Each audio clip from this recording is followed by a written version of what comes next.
Boa noite, pessoal.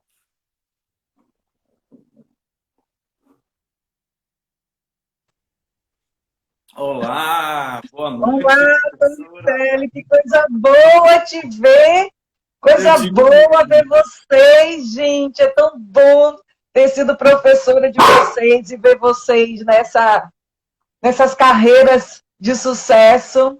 Muito bom. Que legal. Eu digo mesmo, professora. É muito bom ver você novamente. A gente se fala sempre no Instagram, né? Mas é difícil, ainda mais agora, com essa quarentena, né? Que a gente não pode ir na universidade, assim, não tem muita coisa para poder fazer lá. Mas é um prazer muito grande receber você no meu perfil do Instagram. Eu gosto muito dessa área de serpentes e orfidismo, que na época que eu fiz, né, a graduação lá, que você... Posso chamar de você? Pode, claro, Torricelli. Então, pessoal, em primeiro Somos lugar, colegas. eu queria dar boa noite a todo mundo, né, que está entrando aí. Vamos dar um tempinho para a gente começar a entrar no assunto, Sim. que o pessoal vai entrando aí, vai chegando. Eu queria dar boa noite para todo mundo que está chegando. A gente vai ter uma conversa aqui com a doutora Rejane Lira da Silva, que foi a minha professora querida na Universidade Federal da Bahia, lá no Instituto de Biologia. Eu entrei na universidade em 1999. Então, já tem bastante tempo, né? Então, eu me lembro que quando a gente fez a disciplina de zoologia, eu peguei zoologia com você, se eu não me engano, foi Zoo Quatro. 4. Zoo Zoologia 4. 4. Que agora é Zoologia 3. É? Mudou, foi? É, mudou. Houve uma redução aí, uma mudança do currículo e agora é Zoologia 3. Eu vi que tem. Agora, quando eu vou lá no Instituto de Biologia, tem muita gente nova, né? Muito professor novo, Sim. alguns colegas meus que estudaram comigo na Uhum, época. Eu vejo, eu fico muito feliz em ver os colegas que estudaram comigo. Eu vi o Yukari, eu vi lá que estava uhum, no seu Instagram, no Instagram do NOAP, eu vi, muito contente com isso. uhum. Eu queria agradecer, professora, por ter aceitado o convite para a gente bater esse papo aqui sobre um assunto interessante. E eu queria dizer para o pessoal que está aí assistindo que a doutora Rejane, a professora Rejane, já trabalha há muito tempo com serpentes.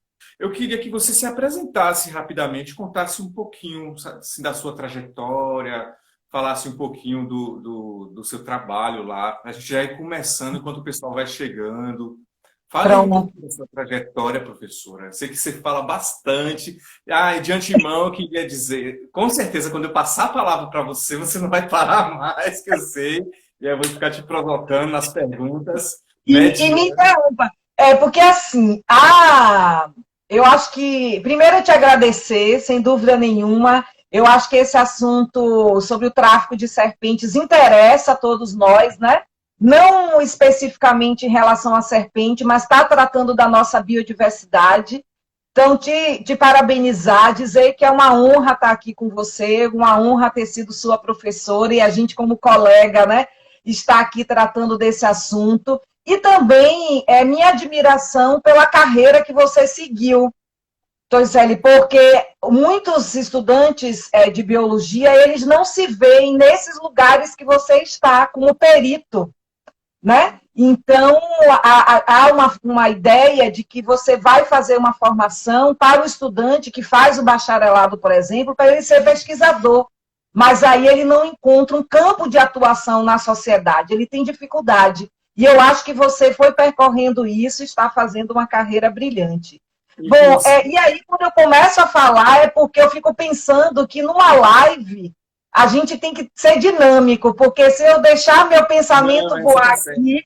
Aproveitando a deixa que você falou aí, eu sempre gosto, quando eu dou meus cursos, eu sempre falo para o pessoal, estudantes de biologia, eu falei, gente, estão fazendo a graduação, lembre-se, tudo que vocês estão estudando aí na graduação, em botânica, em zoologia, qualquer coisa, na carreira de perito você vai utilizar. Então, Uhum. é justamente isso. Por quê? Eu vou lá toda hora na universidade, vou lá atrás de Lázaro, isso aqui. Então, a profissão do biólogo, e é interessante você ter comentado isso, porque a profissão Uhum. do biólogo é uma profissão que a gente dá, lá no Instituto principalmente, que eu estudei lá, a gente dá uma visão geral, assim, muito grande, de várias áreas, e Uhum. aí a gente às vezes fica, mas eu não vou trabalhar com botânica, mas eu vou seguir genética. Mas veja o meu exemplo, por exemplo, Uhum. né? Então, assim, eu tenho uma especialidade, mas, né, como biólogo, tudo Uhum. que aparece na graduação lá, seja na biologia molecular, na genética, na zoologia Uhum. botânica, hoje eu uso isso na minha carreira de perito criminal, né? Uhum. Quando eu não sei algo, eu vou atrás de quem sabe, como você Claro. na universidade, né? E a grande questão é a gente poder saber fazer essa Uhum. essa troca, né? Porque você na universidade, os especialistas nas universidades e aqueles que aplicam as ferramentas que são construídas na universidade, como nós, peritos criminais. Eu vou parar de falar Sim. porque muita coisa fala de serpente.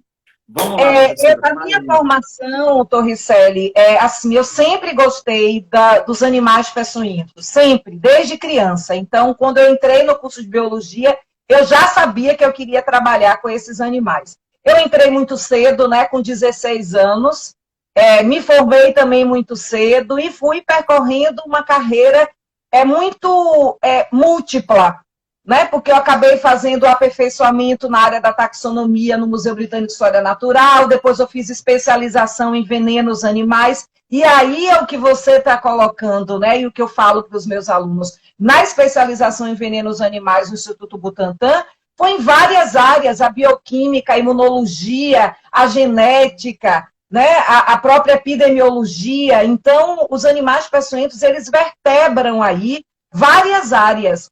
Depois eu fiz o mestrado em saúde coletiva. E eu fui a primeira bióloga a entrar no mestrado de saúde coletiva, porque o biólogo ele não se vê como profissional da saúde. Ainda bem que a gente tem o Tedros Adhanom, né, da OMS, que é um, um biólogo, né? Ainda bem que a gente tem o Eu Átila não aí, né? sabia, Então, não. É biólogo? ele é biólogo, a gente tem o Átila Yamarino, né? Ou seja, nós podemos estar na área da saúde, né?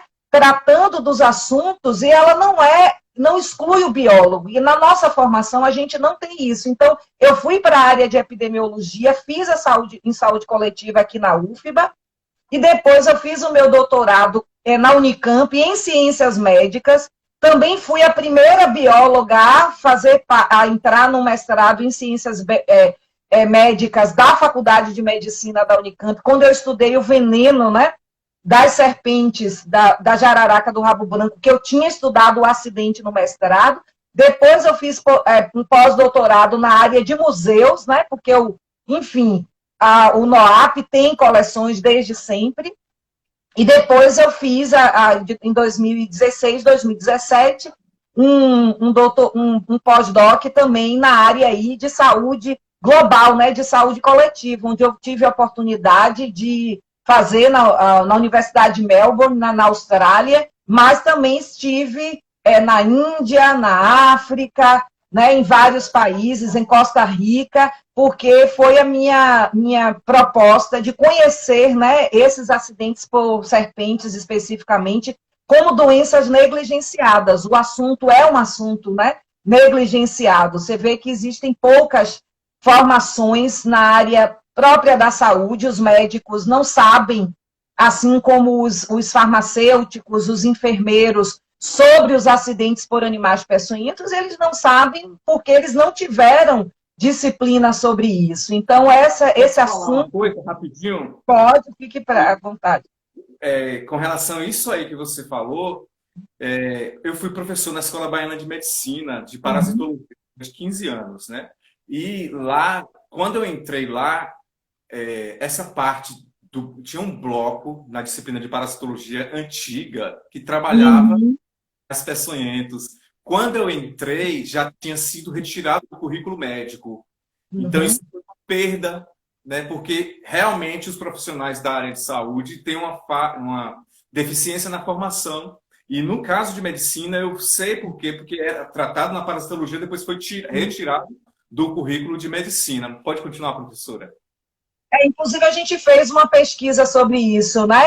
O percentual baixíssimo, não chega a 10% dos cursos que, da área de saúde, estudamos biologia, estudamos enfermagem, medicina veterinária e medicina, que tem os animais peçonhentos como tema. Normalmente ali na parasitologia, depois aparece, às vezes aparece em urgência e emergência, e muitas das vezes não são profissionais qualificados, digamos assim, para falar sobre o assunto. Então, é alguém que não, alguém tem que dar animais peçonhentos, né, joga alguém lá que gosta do assunto, e a gente sabe que tem muitas questões, né, de mitos sobre esses animais, né, e de conhecimentos que às vezes não há uma atualização por parte dos professores, né, sobre o assunto, e que a gente vai acabando ensinando sobre isso. Então, é um problema real que nós temos no Brasil, que é o diagnóstico do acidente por animal peçonhento e, consequentemente, o tratamento, né?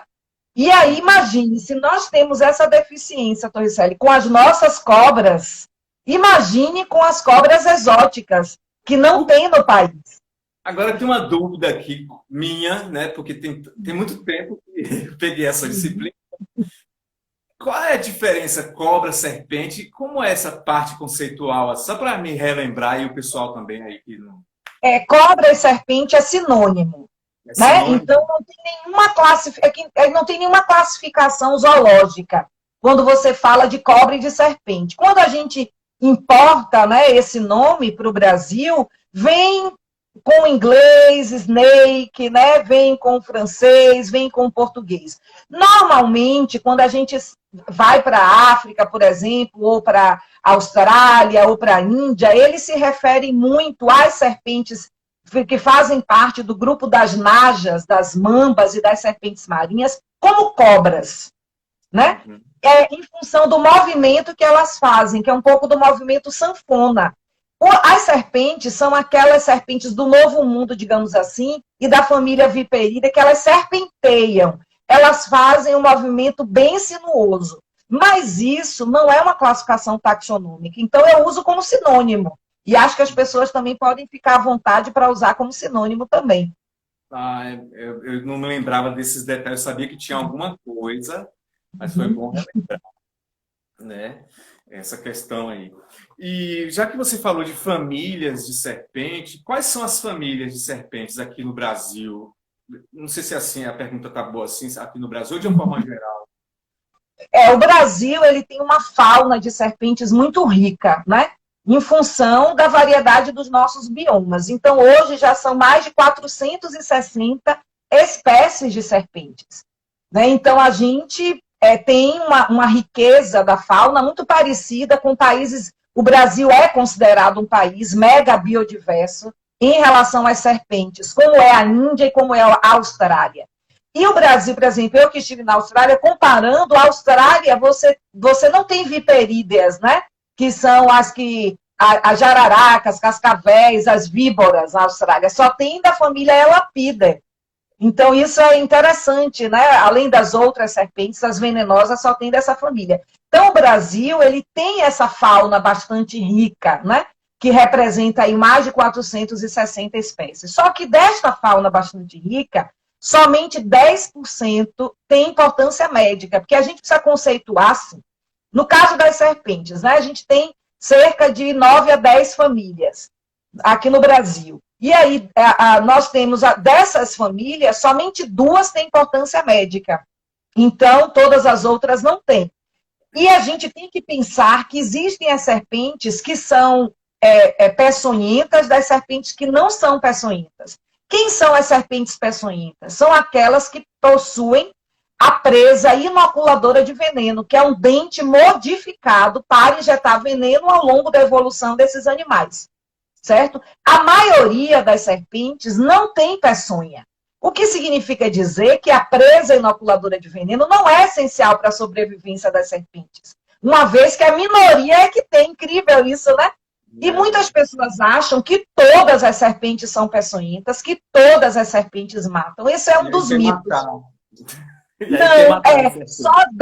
10% é capaz de produzir um envenenamento, né, que pode levar o indivíduo à morte, que são 4 tipos de cobra: a jararaca, a cascavel e a surucucu. Essas 3 cobras têm em comum o buraco entre o olho e a narina, que a gente chama de fosseta loreal, que são as cobras de 4 ventas. A quarta cobra é a coral, que tem aquele padrão coral, vermelho, preto e branco, mas tem até corais na Amazônia que são pretas completamente, ou que são pretas, preto e branco. Então, aqui na Bahia, não. As nossas corais têm o padrão vermelho, preto e branco. Mas isso não é regra para o Brasil. A diversidade é muito grande das corais. Então, são 4 tipos de cobras que podem ocasionar acidentes, né? E para cada uma dessas cobras, tem o soro específico, que foi uma descoberta de Vital Brasil. Porque quando os franceses descobriram o soro em 1894, que foram Calmette, Bertrand e o casal Fisali, eles achavam que o soro que eles produziram para a Naja servia para todas as cobras. Foi Vital Brasil, aqui no Brasil, entre 1901 e 1911, que disse, opa, não é bem assim, né? O soro de Calmette, né, produzido no Instituto Pasteur, não serve para as nossas cobras. E aí foi que ele foi testando e descobriu que o soro, para a jararaca, tem que tomar o soro contra a jararaca, para cascavel contra cascavel, para coral contra coral e surucucu também. O máximo que o Brasil faz é produzir os soros bivalentes. Por exemplo, soro contra jararaca e surucucu, ou jararaca e cascavel, quando há uma dúvida, né, no caso da equipe de saúde, que não consegue reconhecer através dos sintomas. As 4 cobras têm sintomas diferentes. Então, é possível você reconhecer, fazer o diagnóstico de 2 maneiras, ou através dos sinais e sintomas, que são diferentes, ou através da própria serpente, né? E aí tem as características, essa fosseta loreal já lhe dá um bom indício, né? E aí você vai para a cauda, se for cascavel tem o chocalho, se for surucucu tem as escamas eriçadas e a jararaca não tem modificação nenhuma. E no caso da coral, que pode confundir a falsa e a verdadeira, sendo que a verdadeira tem a presa de veneno bem específica que a falsa não tem. Aqui aqui na Bahia, você tem algum dado sobre acidentes por animais peçonhentos? Você conhece alguma coisa relacionada a isso? Tem, nossa, é o que o Núcleo de Ofiologia de Animais Peçonhentos, ele tem 33 anos, né? Então, eu era estudante quando ele foi fundado. E era aluna da professora Tânia Brasil, que é uma referência para nós e que está lá até hoje, viu? Ela é parente 72 de anos. Vital Brasil. Ela é neta de Vital Brasil, que fundou o Butantan e o Instituto Vital Brasil. Então, a professora Tânia, ela já trabalhava com esses animais, mas não existia o laboratório. Em 1987, eu fui atrás dela com mais 2 colegas, Luciana Casais e Tatiana Maciel, né? Ela negou 3 vezes, na terceira ela disse, não tem jeito, porque, para mim, eu queria trabalhar com esses bichos e descobri uma professora que trabalhava. Então, eu fiquei logo encantada, e foi assim que a gente se encontrou e foi a partir daí que criamos o Laboratório de Animais Peçonhentos, né? E criamos as coleções também, as coleções científicas, herpetológica e aracnológica, o banco de veneno e depois as coleções de tecido, a coleção didática. Então, é o Núcleo de Ofiologia de Animais Peçonhentos que foi reconhecido como núcleo pelo Ministério da Saúde em 1992. Então, nós somos uma referência nacional, né, do Ministério da Saúde no que diz respeito aos animais peçonhentos. E a gente tem muitas pesquisas na área de epidemiologia, aí que entra aí o Cari, né, que foi sua colega e foi minha estagiária, e hoje é professora do ISC, uma honra também, e a gente faz muita pesquisa na área de epidemiologia. E a Bahia sempre figura como um estado onde nós temos uma alta incidência de acidentes por serpentes e também uma alta letalidade. Né? Isso é algo que a gente observa. Primeiro, o tamanho, né? O tamanho do estado. O estado também tem uma fauna importante de serpentes. A gente, inclusive, liberou essa lista, né? São mais de são 128 serpentes, cerca de 130 serpentes, então um terço quase, né, da fauna nacional, e nós temos diferentes biomas, né? E esses diferentes biomas, eles favorecem também essa diversidade de serpentes. E o tamanho da Bahia, que é o tamanho da França, né? Então, isso permite que a gente tenha uma fauna bastante diversificada. E a gente observa, né, e vem mostrando os estudos, que as pessoas que estão mais suscetíveis, mais vulneráveis aos acidentes, são os trabalhadores rurais, que são os de maior vulnerabilidade, os de menor voz política, e que sofrem mais com o acidente, portanto, com o tratamento, porque nem sempre eles conseguem chegar, né, até a unidade de saúde para fazer o tratamento. Existe também uma cultura popular muito grande no que diz respeito ao uso, né, de garrote, né, de furar, cortar, sugar, que são tratamentos que a gente sabe que eles não são, pelo contrário, eles não só atrasam, como podem piorar o caso. Então, realmente, a gente tem feito muitos estudos e muitas publicações nessa área da epidemiologia. Eu queria cumprimentar aí a doutora Favísia, que ela está aí presente na sala, nos vendo. Favísia, minha colega. O pessoal do Biocis, outras pessoas, a doutora Elaine Baruch, também, perita criminal, que entrou aí da balística, outros colegas também que estão vendo aí, né? E eu queria também pedir para o pessoal para pegar esse aviãozinho aqui e encaminhar para os colegas que têm interesse em ver nossa discussão, porque está sendo e vai ser muito interessante. Professora, a senhora falou aí, você falou. Sim, senhor. É o costume, fui seu aluno e a gente fica nessa coisa de. Você falou de venenos. Eu não me lembro, na época que eu era estudante, eu não me lembro de ter essa vertente, banco de venenos. Ou já tinha isso naquela época que eu era estudante? Ou é novidade? Já existia. O NOAP, quando ele foi criado em 87, quando ele foi criado em 87, em 88, nós já criamos o nosso plantel, que é o serpentário e o aracnidário, né? O nosso serpentário, ele foi o primeiro serpentário do Nordeste registrado, cadastrado aí no IBAMA. Então, quando a gente criou o serpentário, foi exatamente para extrair veneno, e esse veneno, então, ele vai para um banco de veneno. Esse banco de veneno, esse veneno do banco, ele é utilizado para pesquisa ou para a produção de soro, quando um dos laboratórios produtores precisam, por exemplo. Entendeu? Então, eles pedem a gente. Então, esse banco de veneno, muita gente também entra em contato com a gente para fazer parceria, porque nós temos venenos que só tem aqui.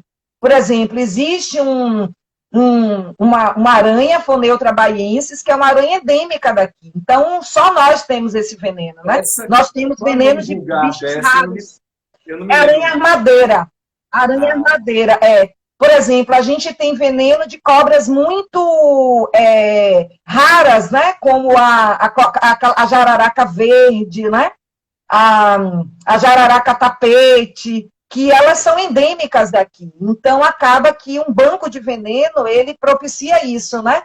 Propicia que você tenha um estoque de veneno que possa ser utilizado para pesquisa e também, ocasionalmente, para a produção de soro. E foi exatamente pelo fato de nós termos um serpentário que nós passamos a ser depositários fiéis, né, da Polícia Federal quando há apreensão de serpentes que são apreendidas, né, aí nessa parceria que nós temos entre o Núcleo de Ofiologia e Animais Peçonhentos, o Grupamento Especial de Polícia Ambiental, que é a GEPA, né, da Guarda Civil Municipal, e a Polícia Federal.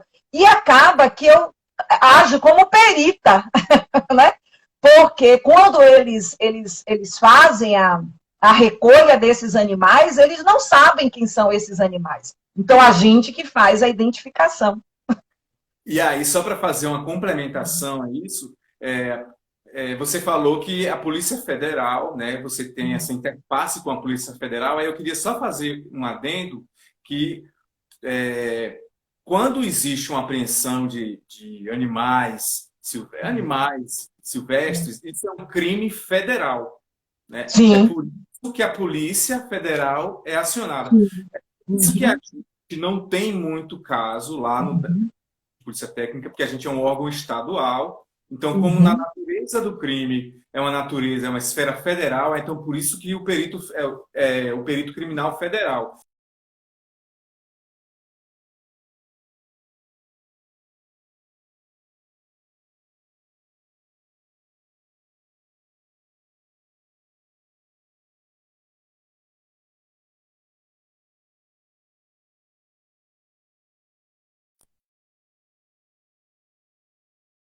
Funcionando com, né, desses resgatados, né, através do tráfico. Os animais, eles chegam no nosso serpentário de algumas formas, né? Ou nós capturamos esses animais. Oi, voltou.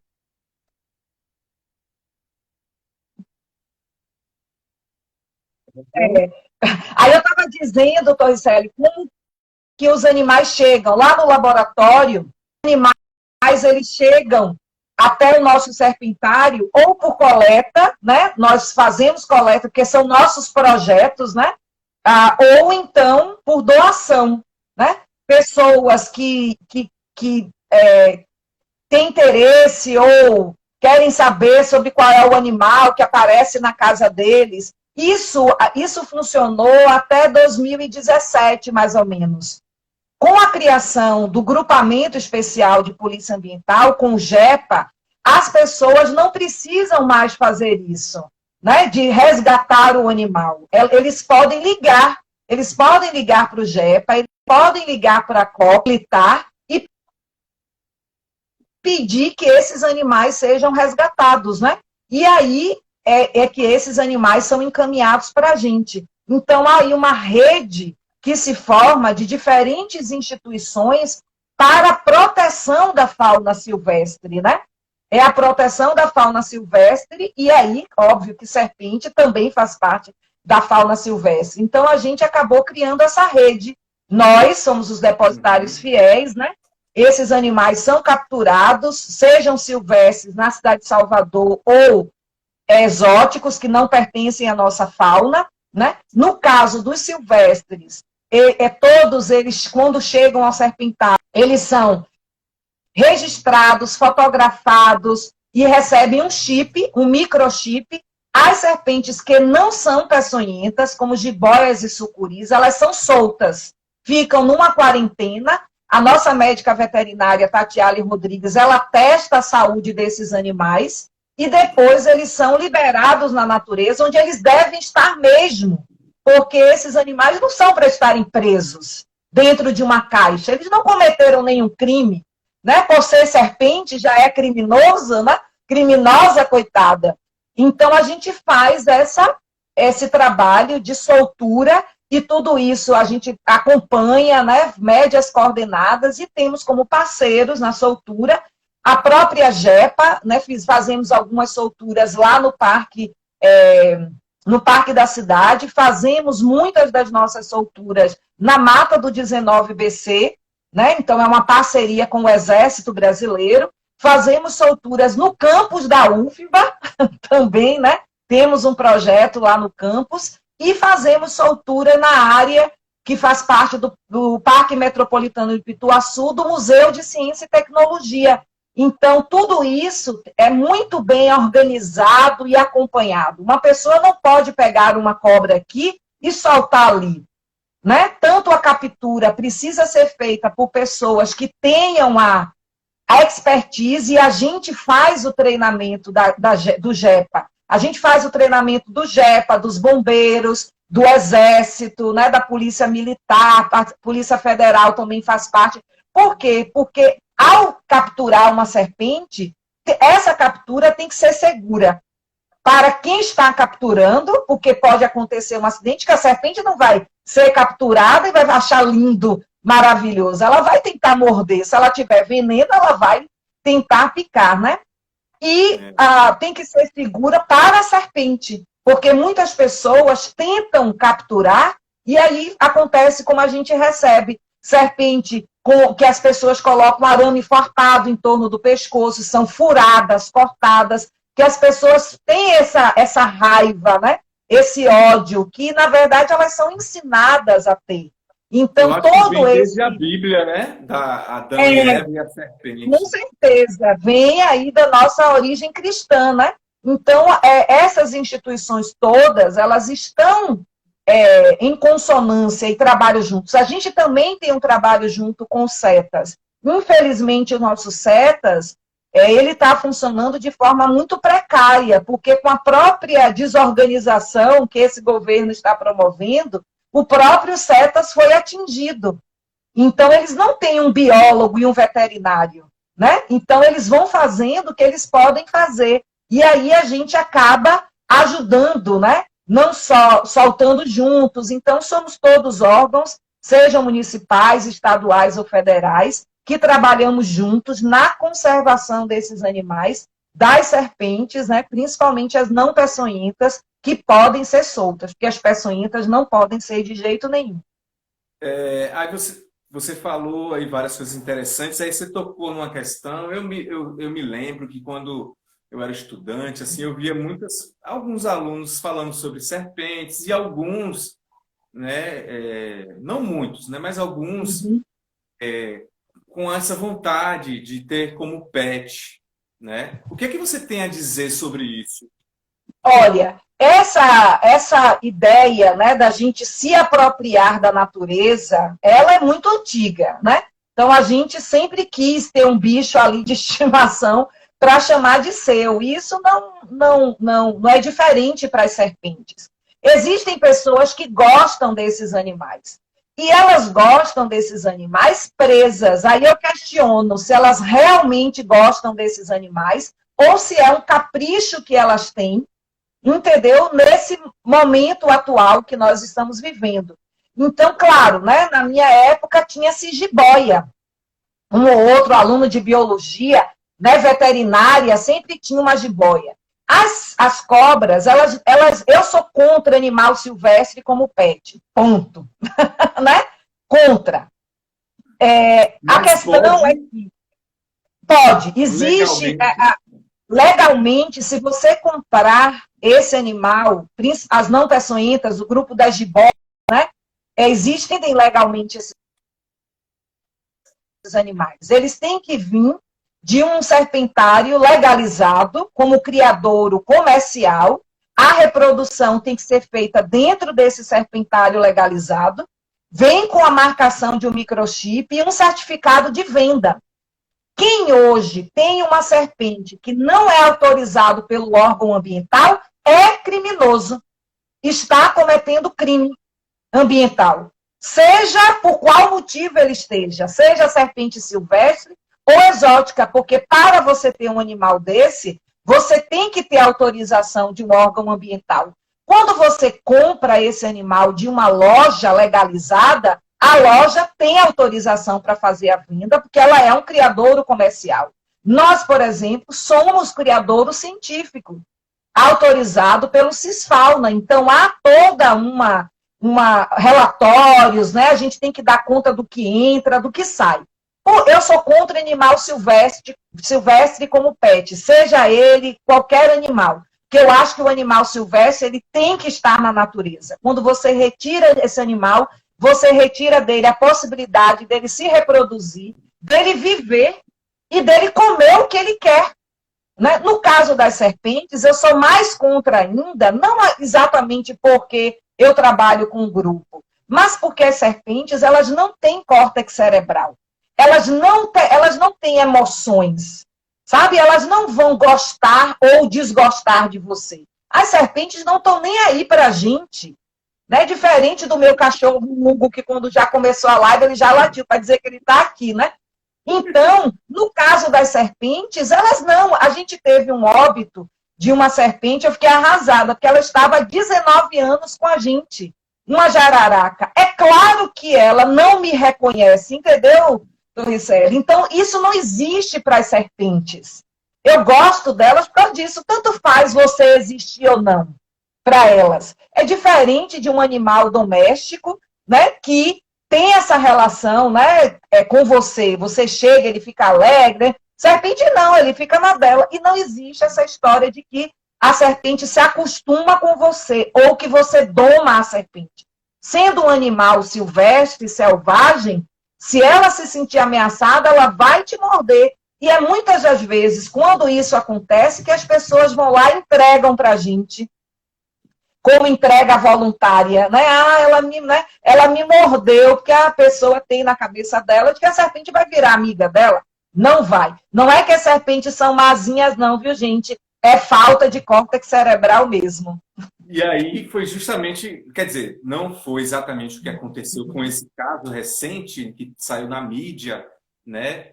Esse problema da Naja, que é uma serpente exótica, né? Que o menino foi estudante de, se eu não me engano, medicina veterinária, ele foi picado, e aí precisou de um atendimento, e aí tem um detalhe aí que eu queria que você comentasse aí com a questão do soro. Qual a problemática que gira em torno disso aí? Bom, aí, assim, para a gente só entender, esse problema da criação de serpente, ele não é novo. O tráfico de serpentes no Brasil também não é novo. Não só o tráfico da saída de serpente daqui do Brasil para o exterior, certo? Como da importação dessas serpentes. Então, você tem uma ideia, em 2001, 2002, a gente já tinha recebido uma piton australiana. Olha, há quase 20 anos já estava aqui no Brasil, né? Depois ela começou a crescer, a gente encaminhou para o zoológico.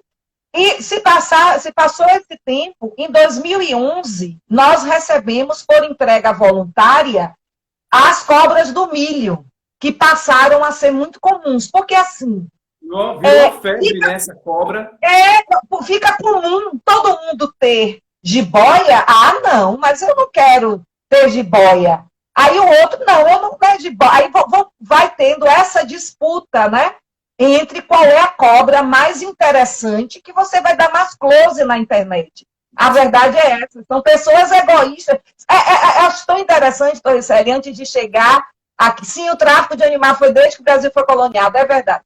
Colonizado, que é o seguinte, quando muitas das vezes eu ia para feiras no interior, eu via homens ali na feira, mostrando cascavéis, eles arrancavam o dente, né, a presa inoculadora de veneno, você via mulheres no circo se dançando com jiboias. Essas pessoas, elas hoje migraram para a internet, entendeu? Então, continua sendo a mesma ideia, eu vou ganhar alguma coisa me expondo com esses animais. As cobras do milho, para você ter uma ideia, nós temos 107 serpentes no nosso plantel hoje. 1/3 das nossas cobras é de tráfico. 31. 22 delas são exóticas. Dessas 22, 17 são cobras do milho. Como as cobras do milho, né? E é rentável. E elas já são reproduzidas no Brasil. Então, elas não estão sendo trazidas de fora. Né? Existem grupos que reproduzem esses animais. E aí as pessoas ficam disputando agora pelo tipo mais diferente de cobra do milho, que é mais raro. A gente tem bichos lindos lá, albinos, bichos com uma lista, que você olha assim, gente, é tudo a mesma espécie, mas são variações, e essas variações é que vão dando o valor monetário para o animal e o valor para a pessoa, porque ela não quer ter só uma cobra do milho, ela quer ter uma cobra do milho com um padrão diferente, e ela vai pagar caro por isso, certo? Aí a gente tem, esse é o caso das serpentes que não são peçonhentas. No caso das serpentes peçonhentas, exóticas, aí o problema é muito maior. Por quê? Porque quando há essa importação, há esse tráfico de serpentes peçonhentas, primeiro, é um close muito maior, né? Quer dizer, vocês não são nada, vocês têm jiboia, cobra do milho, piton birmanesa, eu tenho uma naja, olha o que eu faço, olha como ela se movimenta no meu braço. Porque é para isso que as pessoas têm as serpentes, não é para cuidar, né? Não é porque elas amam. Elas utilizam como objeto né? Onde elas vão se mostrar para as outras pessoas como pessoas especiais. Ao você importar ou traficar esses animais, aqui o Brasil não produz o soro. A gente já não consegue produzir o soro que a gente precisa, Torricelli. Há um déficit, né, de 40% de número de ampolas para o tratamento das próprias pessoas que são picadas no Brasil. Entendeu? Então, por que isso se torna algo que é muito grave? Porque você traz um animal que não tem o soro e, se acontecer um acidente, você se pôs em risco sua família, e se você soltar este animal, você vai pôr em risco toda uma comunidade, sem o soro. Entendeu? Então, é como se a gente voltasse antes de 1894, onde a pessoa é picada e não tinha soro. Esse rapaz, né, ele teve a sorte do soro ter vindo do Butantan. Por quê? O Butantan tem um museu biológico, e esse museu, ele também o Butantan também funciona como um depositário fiel de serpentes exóticas, né? Então, eles têm esses animais para exibição lá no museu, né? E então, quando você tem um animal desse tipo no museu ou num zoológico para exposição, obrigatoriamente você tem que ter o soro, porque no caso, ou seja, importa-se também o soro. No caso de acidente, com quem está tratando, essa pessoa vai receber o tratamento, entendeu? Então, acabou que ele pediu, sabia que existia soro no Butantan, né? O Butantan doou, e agora o pessoal do Butantan está sem poder fazer os estudos, né? E os trabalhos, porque está esperando que o soro chegue novamente, né? Então, vejam toda uma cadeia, né, que acaba prejudicando muita gente e os animais também. Esse animal, porque eles tinham recebido uma naja de tráfico também, né? O Butantan, ele é depositário fiel, assim como nós aqui no NOAP. Né?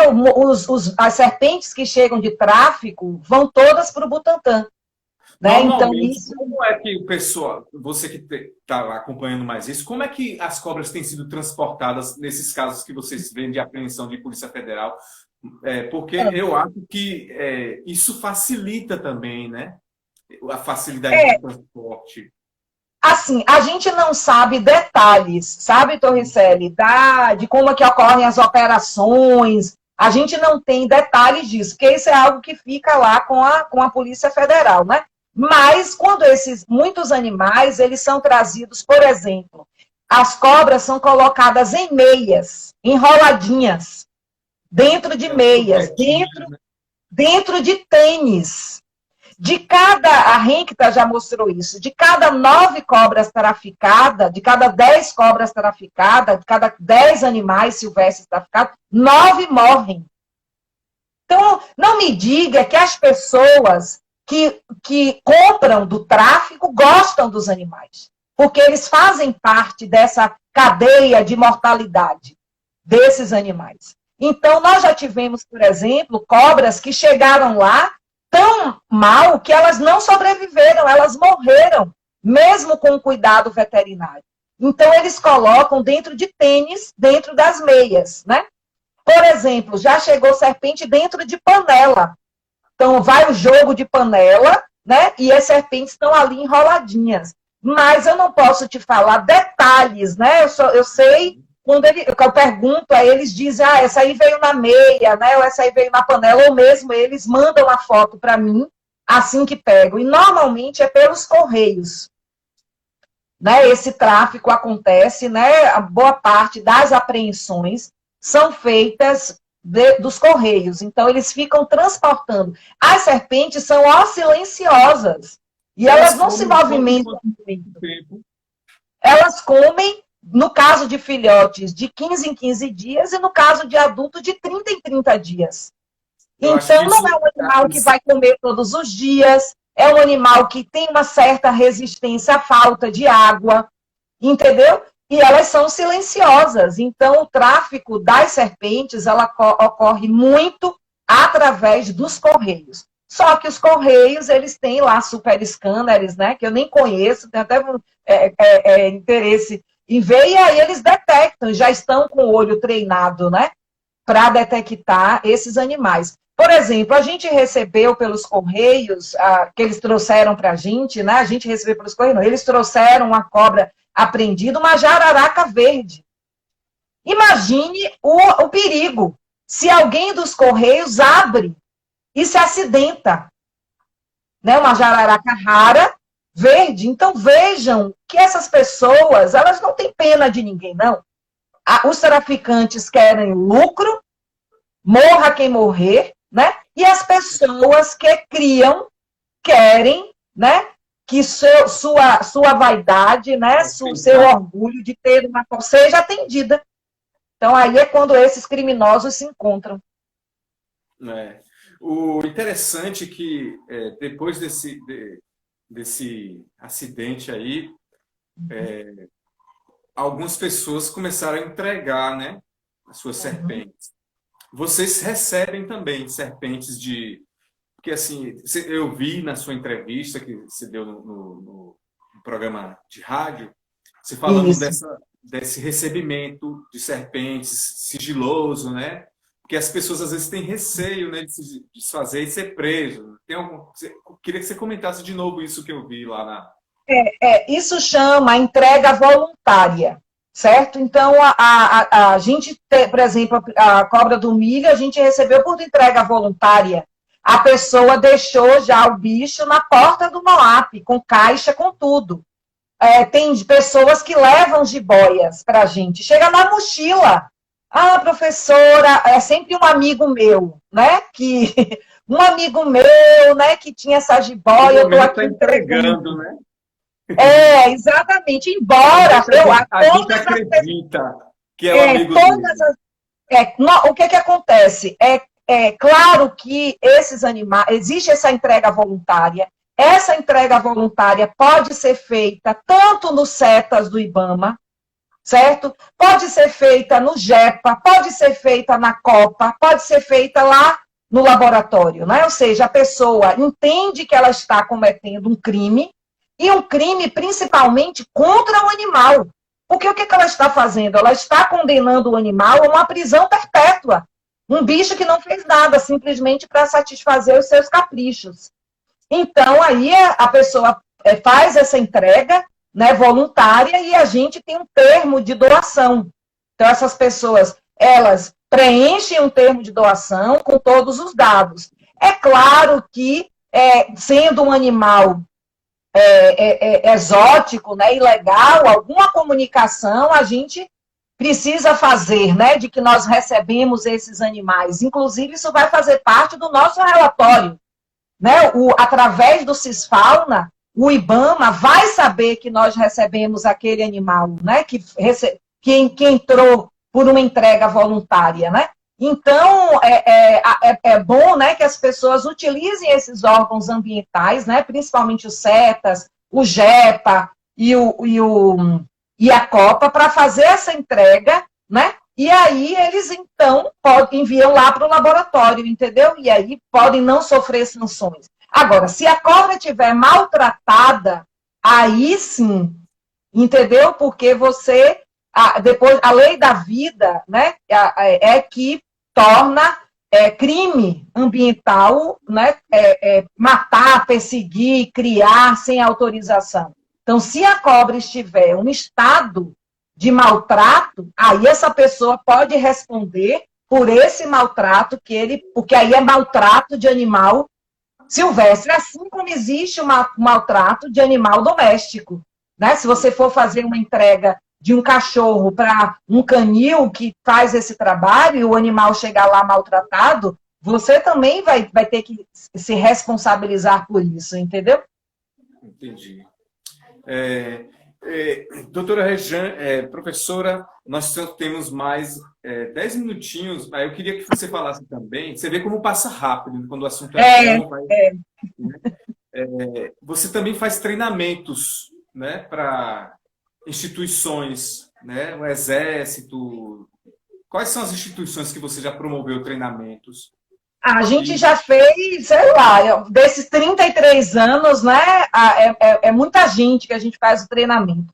Nós temos essas parcerias. Por exemplo, a gente tem parceria com o Exército. Todo grupo de soldados que entra aqui para o Exército, né, eles são treinados no 19BC, então o comando do 19BC entra em contato com a gente para que a gente faça esse treinamento. Por quê? O soldado do Exército, né, ele vai para os lugares mais longínquos, né, do Brasil, então ele precisa ter esse conhecimento.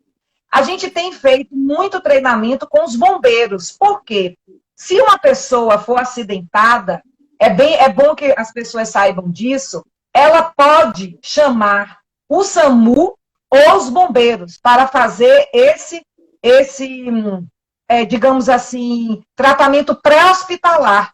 Então, se você for picado por uma jararaca, liga para o SAMU, liga para os bombeiros, que eles vão te recolher, né, e levar para o hospital que seja referência. No caso, a gente tem aqui o Hospital Roberto Santos. Então, a gente tem feito uma parceria muito grande com os bombeiros por causa disso, né?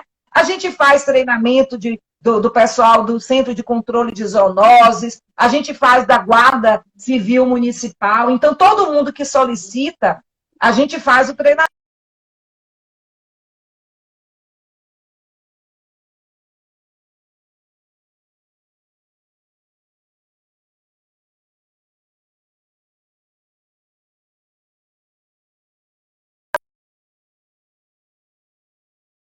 Então, treinamento da captura do reconhecimento e da captura. E profissionais da área da saúde, de maneira geral, a gente também faz. Todo mundo que pede, a gente acaba fazendo esse treinamento. Que legal. Professora, eu queria que você, como tem só mais alguns minutos, eu queria que você fizesse algumas considerações finais, falasse alguma coisa que você queira para finalizar a sua fala, para depois eu finalizar a live. O primeiro é que, de tudo, a gente tem algo positivo. Então, desse caso, desse rapaz, né, as cobras viraram personagens em que as pessoas passaram a defendê-las. Gente, eu fiquei tão feliz, amei os memes. E o que eu mais gostei eu só pico, quem mata é Deus. Então, assim, as cobras, as pessoas começaram a defender as cobras, né? E isso eu nunca tinha visto, porque normalmente elas são vistas aí como vilões.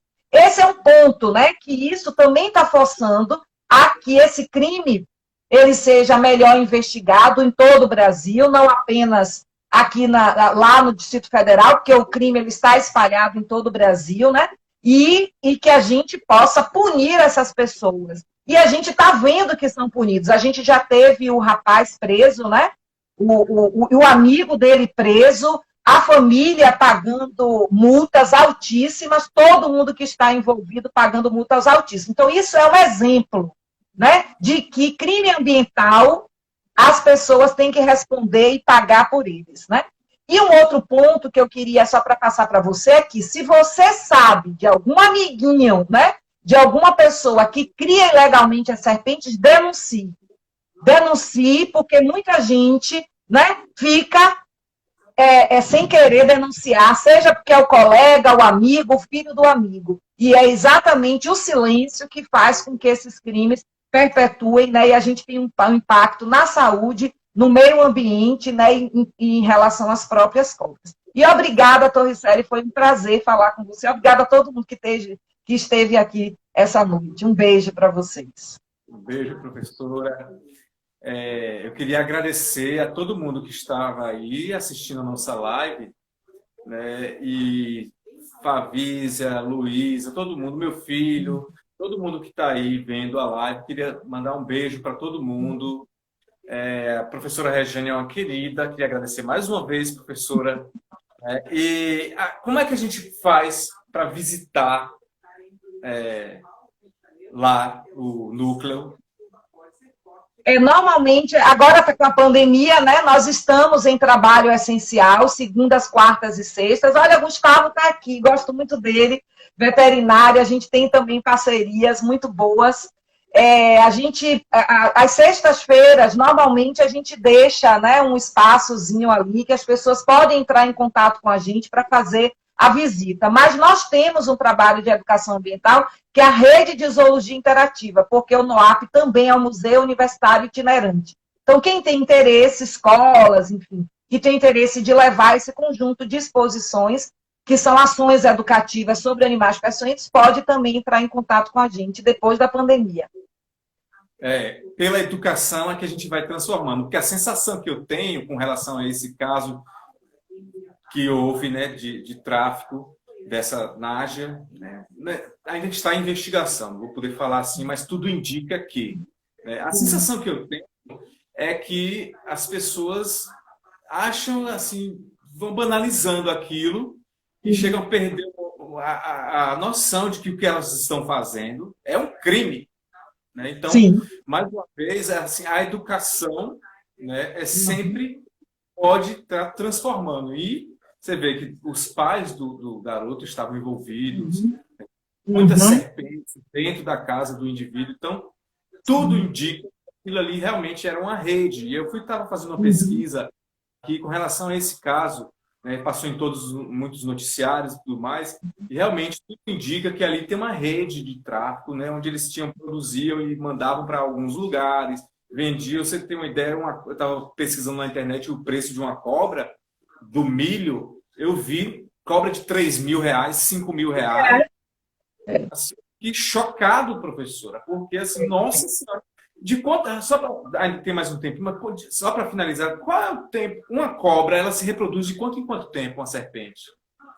Olha, depende, assim, se você colocar para reproduzir, a fêmea guarda o esperma. Então, ela pode guardar até por 20 anos. Se você soltar uma cobra fêmea, ela pode ter filhote a qualquer momento. Pra você tem uma ideia, nós temos alguns milhares em cobra. A gente tem piton birmanesa, a gente tem piton australiana, a gente tem a cobra rei, né? E essas são todas cobras que realmente elas valem muito. Por isso que, assim, em relação aos criminosos, aos traficantes, não adianta muito, sabe?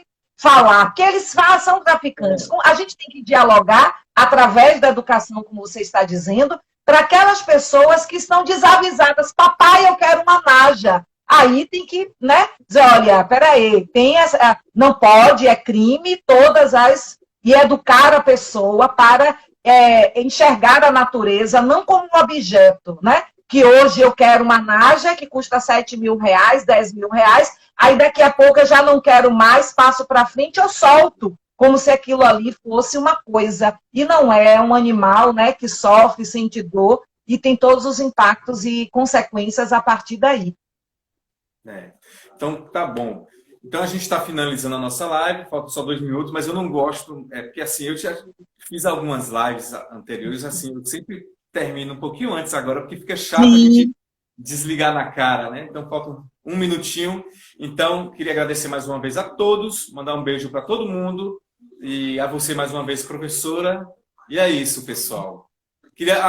Só ressalvando aqui, registrar a presença aqui também de Diogo, que é um perito criminal que trabalha lá comigo, e dizer também que tem outro perito criminal, que é Tiago Silva, que trabalhou com você. Ah, com certeza! Dianinha Prudente, herpetóloga lá do Museu Guild, está aqui com a gente também, é uma grande especialista nesses animais. Esther está aqui, que é nossa estagiária também, ela é bacharel em Direito e ajuda a gente bastante nisso. Tatiale, que é nossa veterinária, enfim, Sarinha, que foi minha aluna. Então, todo mundo, mil beijos, viu? Obrigada. E obrigada a você também.